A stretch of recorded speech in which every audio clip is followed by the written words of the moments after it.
আসসালামু আলাইকুম বন্ধুরা, আশা করছি সকলেই ভালো আছেন। আজ আমরা চলে এসেছি এমন একটি গ্রামে যেখানে নাই কোনো মারামারি, হানাহানি, কাটাকাটি, যেখানে রয়েছে শুধু সুখ, শান্তি আর আনন্দ। এটি হচ্ছে আদর্শ গ্রাম। এটি ড্রিম হলিডে পার্কের ভেতরে একটি আইল্যান্ডে অবস্থিত।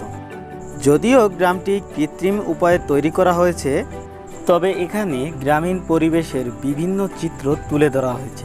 যেমন মহিলারা বাড়ির কাজ করছে, ছেলেরা বড়শি দিয়ে মাছ ধরছে, জেলে নদীতে জাল দিয়ে মাছ ধরছে এবং খেজুর গাছ থেকে রস পাড়া হচ্ছে।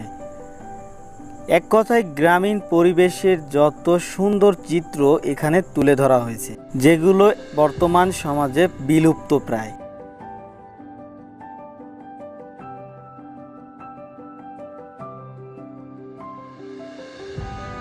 আদর্শ গ্রামের ঠিক উল্টা পাশে দেখতে পাবেন আদিবাসীদের জঙ্গলে বসবাস করার কিছু চিত্র ফুটিয়ে তোলা হয়েছে, যেখানে আদিবাসীরা কিভাবে জঙ্গলে বসবাস করত তার একটি খণ্ডচিত্র অঙ্কন করা রয়েছে।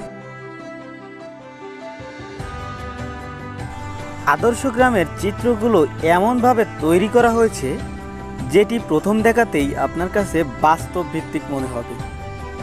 যদিও আপনার কাছে এটা বাস্তব মনে হবে, কিন্তু এটা আসলে বাস্তব নয়, এটা কৃত্রিম উপায়ে তৈরি একটি গ্রাম। ছোট্ট দ্বীপের উপর তৈরি করা এই গ্রামটি আপনাদেরকে এমনভাবে মুগ্ধ করবে, এখানে এসে দাঁড়ানোর পর আপনার মন চাইবে যদি একটু আমি এই গ্রাম থেকে ঘুরে আসতে পারতাম, কিন্তু দর্শনার্থীদের ওখানে যাওয়ার কোনো অনুমতি নেই।